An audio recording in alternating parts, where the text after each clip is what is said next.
Olá, neste vídeo nós vamos falar sobre os princípios e peculiaridades no direito processual do trabalho com relação aos recursos. O primeiro princípio dos recursos trabalhistas é o chamado princípio da vigência imediata da lei nova. A lei processual tem aplicação imediata e ela atinge os processos em curso, de forma que, ao ser publicada uma nova lei processual, os atos processuais praticados na vigência da lei derrogada são atos jurídicos perfeitos, mas os atos processuais que serão praticados na vigência da lei nova devem estar em conformidade com a nova lei. Um exemplo: o recurso trabalhista tem como um dos pressupostos objetivos o preparo. No direito processual do trabalho, o preparo inclui o pagamento das custas e do depósito recursal.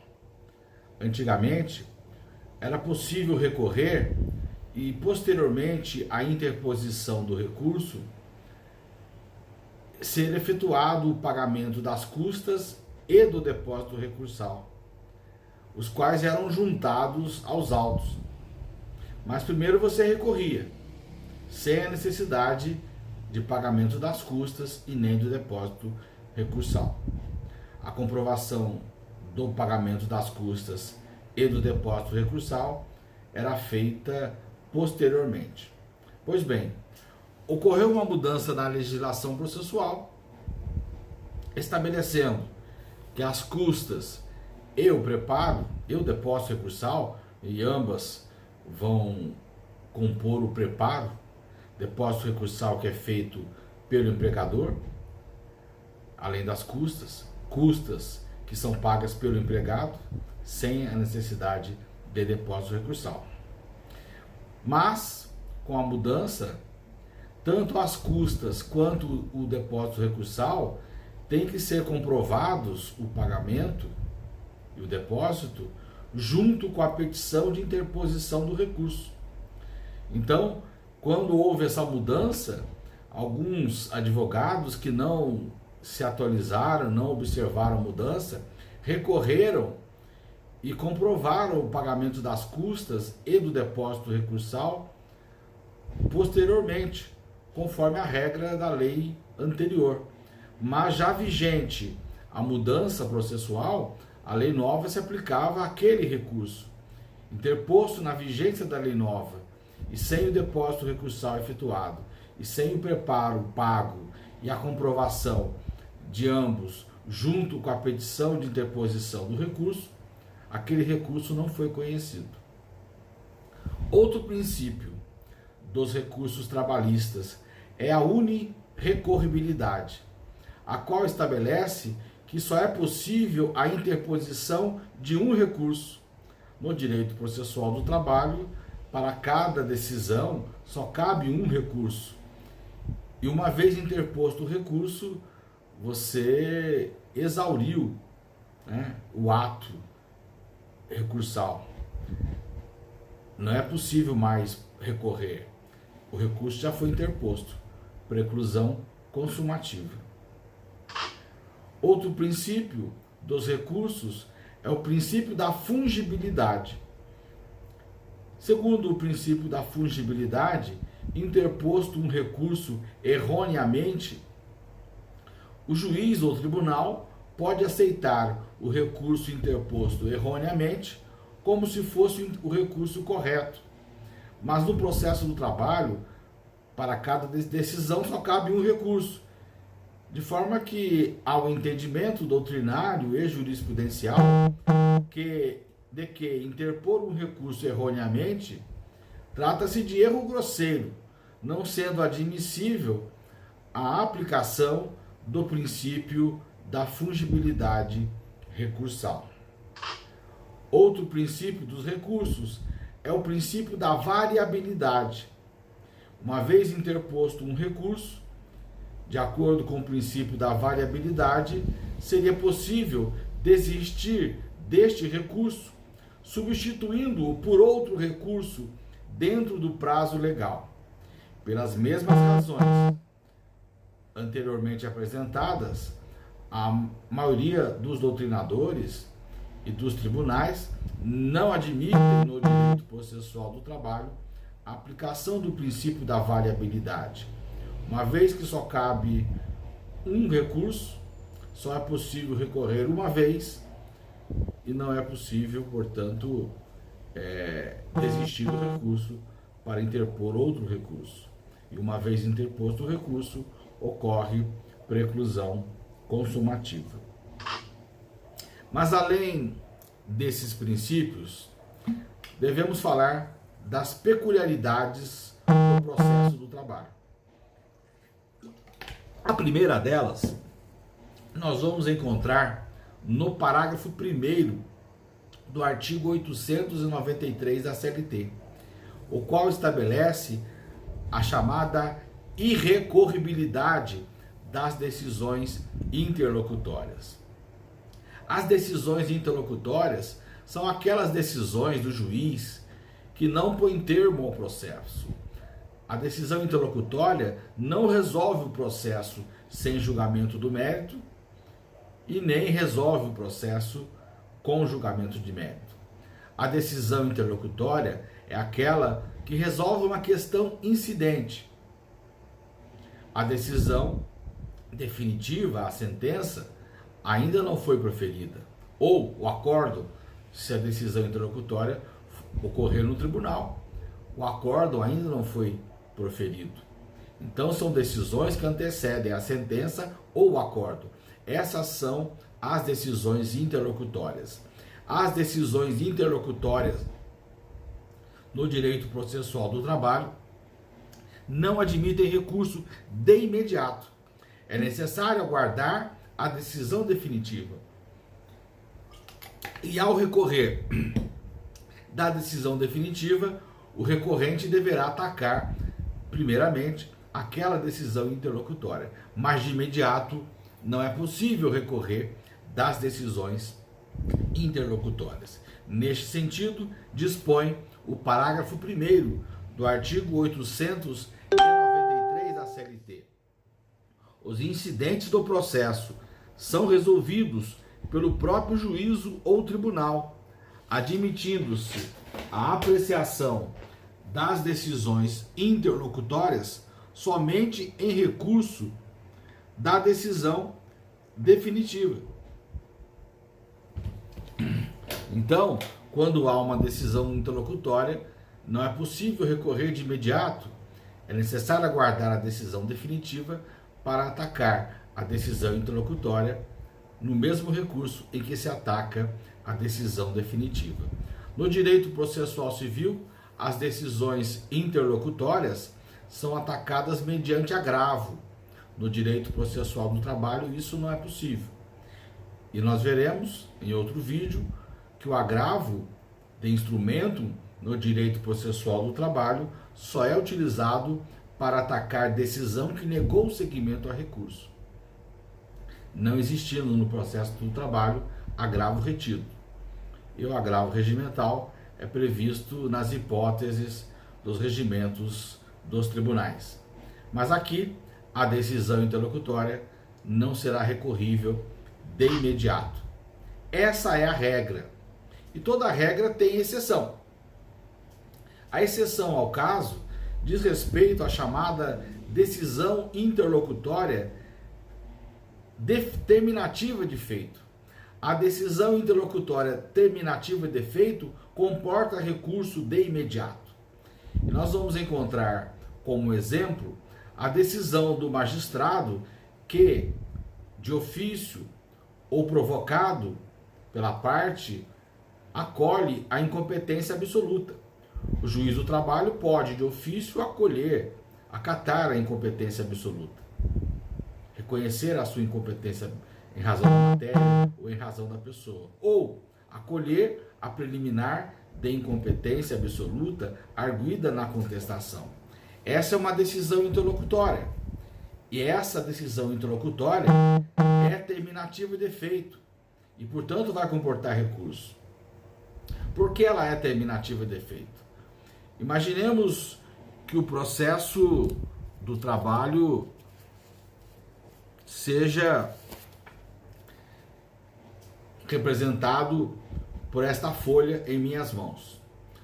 Ao acolher a decisão, a incompetência absoluta, de ofício ou a requerimento da parte, se houver recurso, o processo será enviado para uma instância superior, para o Tribunal Regional do Trabalho.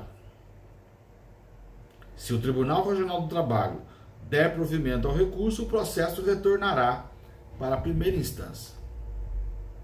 Mas, se não houver recurso, se o juiz do trabalho se der por incompetente em razão da matéria, ou acolher a preliminar de incompetência absoluta, ele enviará os autos para o juízo competente, como, por exemplo, o juiz de direito.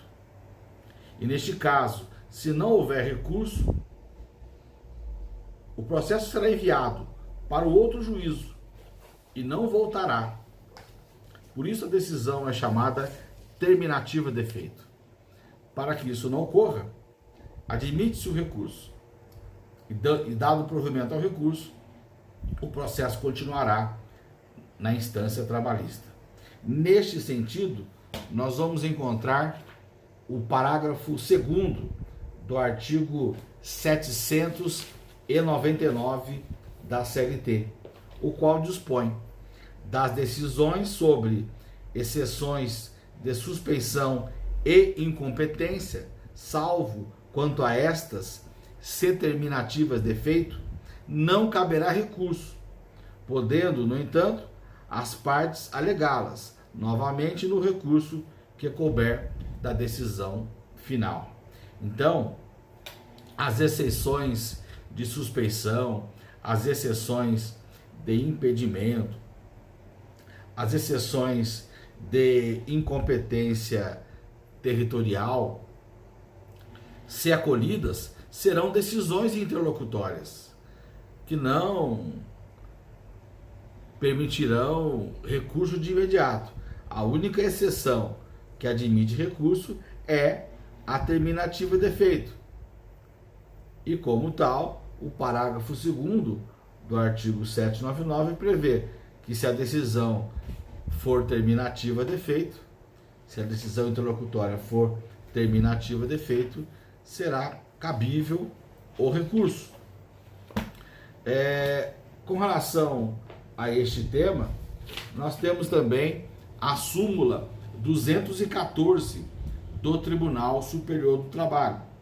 A súmula 214 dispõe: decisão interlocutória, irrecorribilidade.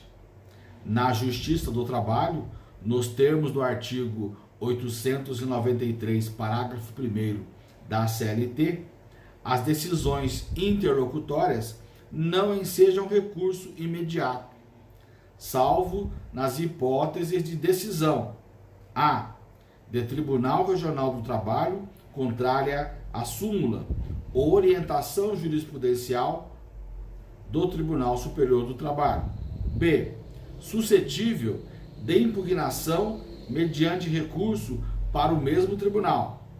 C, que acolhe exceção de incompetência territorial, com a remessa dos autos para tribunal regional distinto daquele a que se vincula o juízo excepcionado, consoante o disposto no artigo 799, parágrafo 2º da CLT. E também com relação à chamada incompetência absoluta. Nessas hipóteses, a decisão interlocutória comportará recurso de imediato. Exceção: a regra é não admitir recurso contra as decisões interlocutórias de imediato. Outra peculiaridade dos recursos trabalhistas: o artigo 899 da CLT estabelece que os recursos serão interpostos por simples petição. Artigo 899.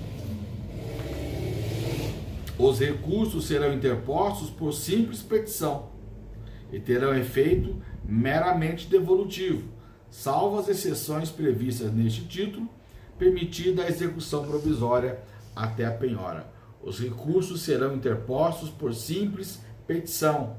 Significa dizer, não há necessidade de razões recursais. Na verdade, o único recurso que talvez pudesse ser interposto por simples petição, sem razões recursais, seria o recurso ordinário, o qual devolve ao Tribunal Regional do Trabalho toda a matéria de fato e de direito, podendo toda a matéria de fato e de direito ser rediscutida. Os demais recursos são recursos técnicos e que, portanto, não poderiam ser interpostos por simples petição, sendo necessário em muitos deles a demonstração do cabimento do recurso para que o recurso seja conhecido. Mas na prática, todos os recursos devem ter fundamentação. Por quê? Porque se não houver razões recursais, a dificuldade de convencer o tribunal da necessidade da reforma é muito grande, de forma que recomenda-se a fundamentação em todos os recursos. O poder de convencimento do tribunal ao tribunal da necessidade da reforma será muito maior. Outra peculiaridade dos recursos trabalhistas: instância única. No procedimento sumaríssimo, causas de até 2 salários mínimos, conforme prevê o artigo 2º, parágrafo 2º da Lei 5584 de 1970, a decisão é irrecorrível, salvo se houver violação direta e literal à Constituição da República. Havendo violação direta e literal à Constituição da República, poderá haver recurso no procedimento sumaríssimo. Não havendo violação direta e literal à Constituição da República, estaremos diante de uma decisão irrecorrível da instância única, peculiaridade prevista na Lei 5584 de 1970. Mas a parte não tem direito a recorrer, assegurado na Constituição. Isso não é inconstitucional? De acordo com a súmula 356 do Tribunal Superior do Trabalho, essa instância única não viola a Constituição. Diz a súmula 356, alçada recursal, vinculação ao salário mínimo. O artigo 2º, parágrafo 4º da Lei número 5.584, de 26 de junho de 1970, foi recepcionado pela Constituição Federal de 1988, sendo lícita a fixação do valor de alçada com base no salário mínimo. Então, no rito sumário, só caberá recurso se houver violação direta e literal à Constituição da República. Mas aqui o recurso não será o extraordinário por violação à Constituição. Recurso este julgado pelo Supremo Tribunal Federal, no processo civil e no processo penal. Aqui o recurso será o ordinário, porque ele está atacando uma sentença do juiz do trabalho. Outra peculiaridade dos recursos trabalhistas, lá no artigo 899 da CLT, que prevê a interposição dos recursos por simples petição, sem a necessidade de fundamentação. O artigo 899 também prevê que os recursos serão recebidos no efeito meramente devolutivo, salvo as exceções previstas na CLT, sendo permitida a execução provisória até a penhora. Então, ao recorrer, o juiz, admitido o recurso, não precisará dizer em qual efeito recebe o recurso, se o recebe no efeito devolutivo ou suspensivo ou apenas devolutivo. A própria lei estabelece, artigo 899 caput, efeito meramente devolutivo. Mas, para dar efeito suspensivo, aí sim o juiz terá que fundamentar no ato de recebimento do recurso o efeito suspensivo. Outra peculiaridade dos recursos trabalhistas, a uniformidade dos prazos recursais. Todos os recursos trabalhistas têm o prazo uniforme de 8 dias, dias úteis, né? Salvo os agravos regimentais, que podem ter prazo menor ou maior do que 8 dias, conforme previsão no regimento interno de cada um dos tribunais regionais do trabalho, são 24, ou no Tribunal Superior do Trabalho. Mas os recursos trabalhistas previstos na CLT, todos eles têm o prazo uniforme de 8 dias. O recurso extraordinário, previsto na Constituição da República e no artigo 1003, parágrafo 5º do Código de Processo Civil, não é um recurso trabalhista. O prazo do recurso extraordinário é de 15 dias. Então, sobre recursos, princípios e peculiaridades, eram essas as observações. No próximo vídeo, falaremos dos pressupostos de admissibilidade dos recursos. Até lá!